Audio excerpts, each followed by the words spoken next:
বিদায়ী বক্তব্য দিতে গিয়ে বারবার কান্নায় ভেঙে পড়লেন বিএনপির সদ্য সাবেক মহাসচিব মির্জা ফখরুল ইসলাম আলমগীর। বুধবার জাতীয় সংসদ ভবনে সরকারি দলের সভাকক্ষে বিএনপির সংসদীয় দলের সভায় এই আবেগঘন পরিবেশের সৃষ্টি হয়। মাত্র কয়েক মিনিটের বক্তব্যে 4 থেকে 5 বার কেঁদে ফেলেন তিনি।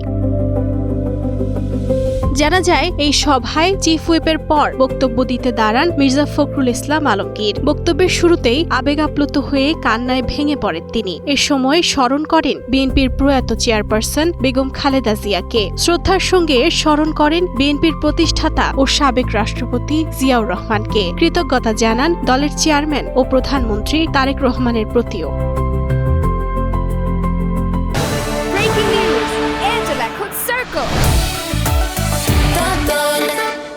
বিএনপিতে যোগ দেওয়ার পর জ্যেষ্ঠ যুগ্ম মহাসচিব, ভারপ্রাপ্ত মহাসচিব ও মহাসচিব হিসেবে দীর্ঘ দায়িত্ব পালনে কোনো ভুল ভ্রান্তি হয়ে থাকলে কিংবা অজান্তে কারো মনে আঘাত দিয়ে থাকলে ক্ষমা চান তিনি। এ সময় দলের প্রতি সম্মান জানিয়ে মির্জা ফখরুল বলেন, দল তাকে যে সম্মান ও দায়িত্ব দিয়েছে, জীবন দিয়ে হলেও তিনি সেই সম্মান রক্ষা করবেন। দেশের স্বাধীনতা ও সার্বভৌমত্বের প্রশ্নে কোনো আপোষ করবেন না। বক্তব্যের শেষ পর্যায়ে রাষ্ট্রপতি নির্বাচনে তাকে ভোট দেওয়ার আহ্বান জানান তিনি। একই সঙ্গে বঙ্গভবনে যাওয়ার পর সহকর্মীদের মিস করবেন উল্লেখ করে মির্জা ফখরুল সবার কাছে দোয়া চান।